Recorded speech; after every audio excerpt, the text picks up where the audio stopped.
Hi, and welcome to AppSmart Video Case Study. Today, we have Coretelligent represented by Eric Herring, who's the Vice President of Client Solutions. We're going to walk through a case study that shows a win that hopefully can basically guide you to make better wins with Coretelligent in the future. So, Eric, how are you today? I'm doing well. Thank you so much, Paul. Thanks for having us. We're really excited to be here. No, we are extremely excited you're here, so thank you for being a part of it. So right off the bat, why don't you just give us an overview of the win? Yeah, absolutely. So one that really came out the top of mind for us, one that I wanted to share with you guys today, was something I think is tip of the spear in a lot of the conversations that we find that we're having with the various advisors who are out there, and it's around cybersecurity. And it was a really great win for a number of reasons. First of all, it was with a well-known telecommunications provider. So somebody that I think a lot of people would know if they heard in this community. And it was significant. It was several $100,000 of annually recurring revenue. It was a multi-year deal. And of course, anytime you get into a multi-year deal, there's an element of trust that you really have to build to be able to win those. And just in terms of the timing overall, the sales cycle, I calculated it was 76 days. So that's pretty darn good as well. Now, I'll tell you, we weren't the first vendor that was brought to the dance by the advisor, but we were able to be the ones that won the deal. So really excited about it. What I think is unique about this one specifically is that it's part of a general trend that we're seeing. So when I think about the requirements for what this was from a cybersecurity perspective, it was a lot of the stuff that we're seeing out there for managed SIM, managed detection and response. A lot of the other pieces and parts from a cybersecurity perspective that are needed sometimes to win these deals. Things like penetration testing. What are you doing about end user awareness training, phishing simulation, vulnerability management? For these folks, the unique part of it for them was that and this is part of that trend that I was talking about, is that we're seeing that a lot of the pure play MSSP providers that are out there aren't able to move into the remediation part of the response aspect, right? So response means one thing, but actually getting in there and fixing things, that's a different perspective altogether. And that's something that Coretelligent has been able to bring to the table. The other thing that was unique is they really had something already in place from an endpoint detection and response platform that was totally entrenched in their business. They loved it. It was something that they'd already gone to the board to get. It was installed, it was there, so it had to stay. And Coretelligent has a very vendor agnostic approach when we overlay our cybersecurity services. So that was a really good thing that helped us sort of get a leg up. But it was, all the things that you typically expect: threat hunting, incident response. They had other stuff that was in the environment that was unique that had to be brought in from a telemetry point of view so that our cybersecurity people could provide a good incident response service, generally speaking, within the environment. Now, here's what's crazy. The most challenging part was that they were part of a larger entity and they were carving out. So another big sort of spanner in the works, if you will, right? All right, so we've got all this infrastructure. We're a telecommunications provider, so we've got tons of stuff. We've got huge backplane. We've got all this infrastructure. We want absolutely great security. We want to partner with somebody, offload that liability so that other people are managing the incident response and the breach detection.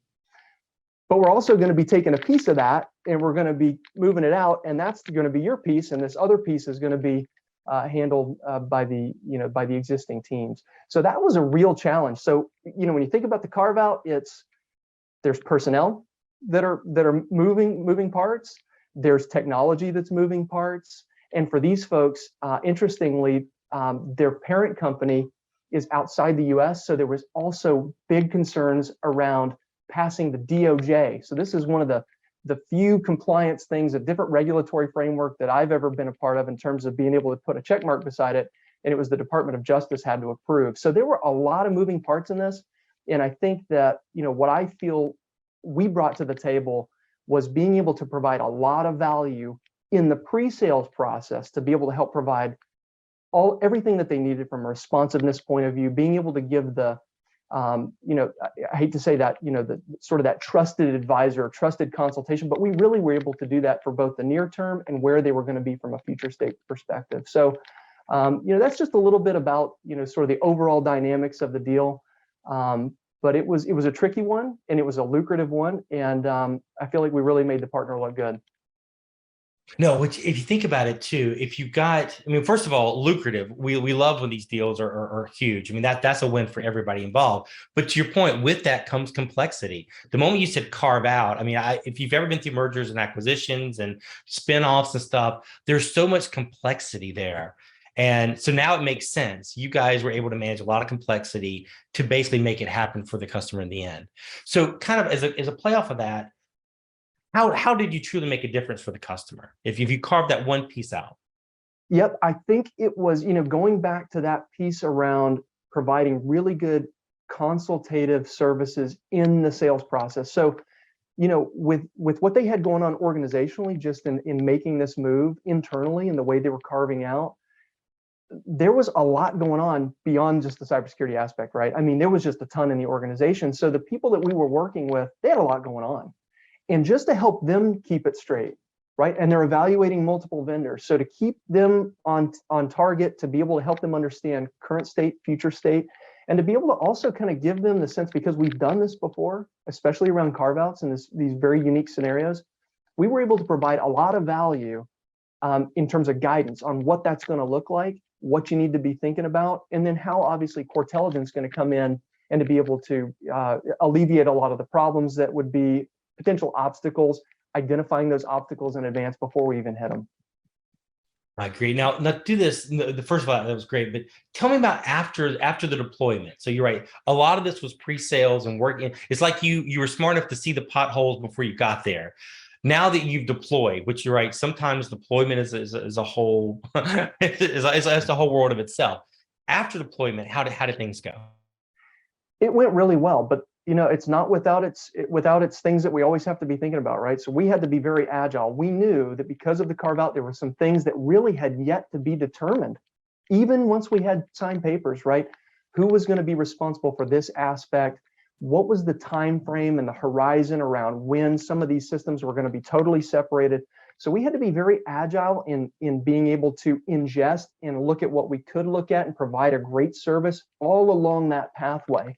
And I think it probably took about 6 months or more before they were fully sort of out, independent, doing their own thing. And so that was a real, it really required adaptability on our part throughout that entire part in terms of delivering the service.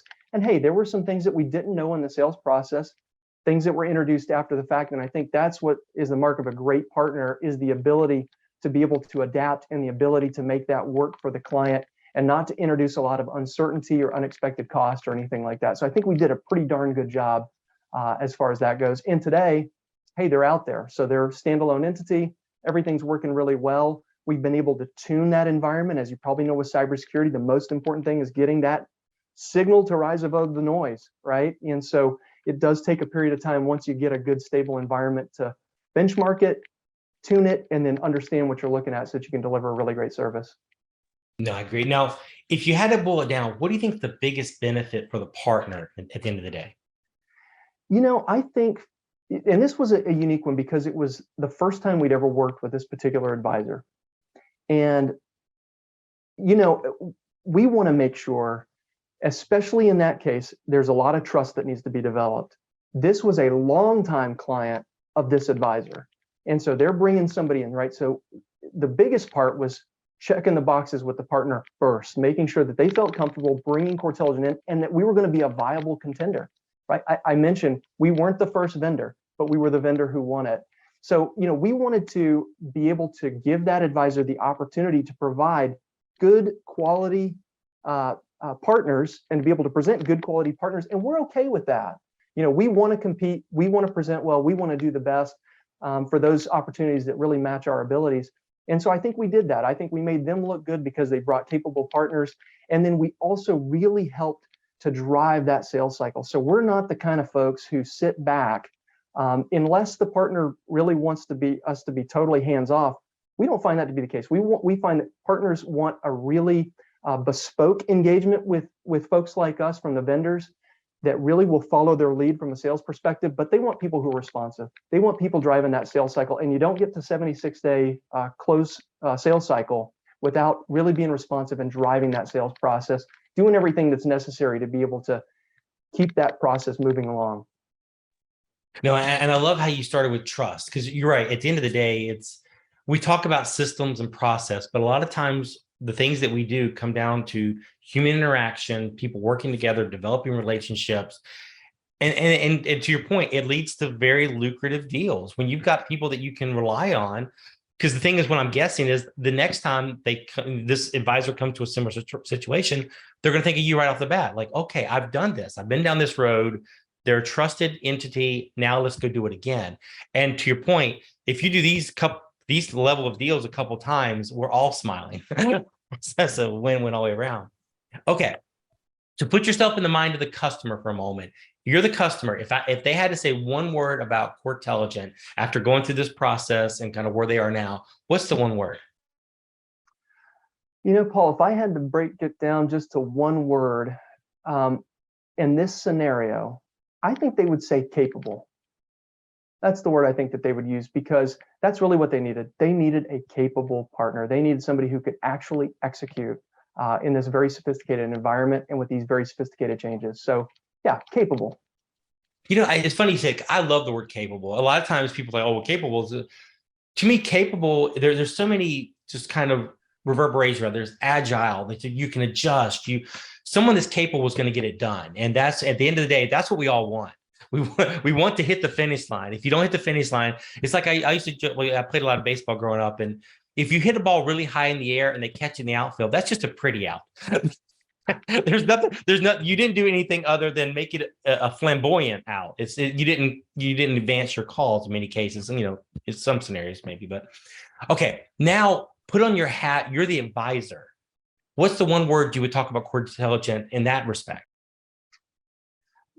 I think it's responsive. I think it was being totally in tune with the sales process for them. It was being Johnny on the spot, getting everything that they needed to be able to support them and to be able to drive it. So that would be the one word I'd use to describe it: responsive. And that makes sense. That's how you get to a 76-day close. If you're responsive and you're engaged, you're not having these lapses. No, that makes perfect sense.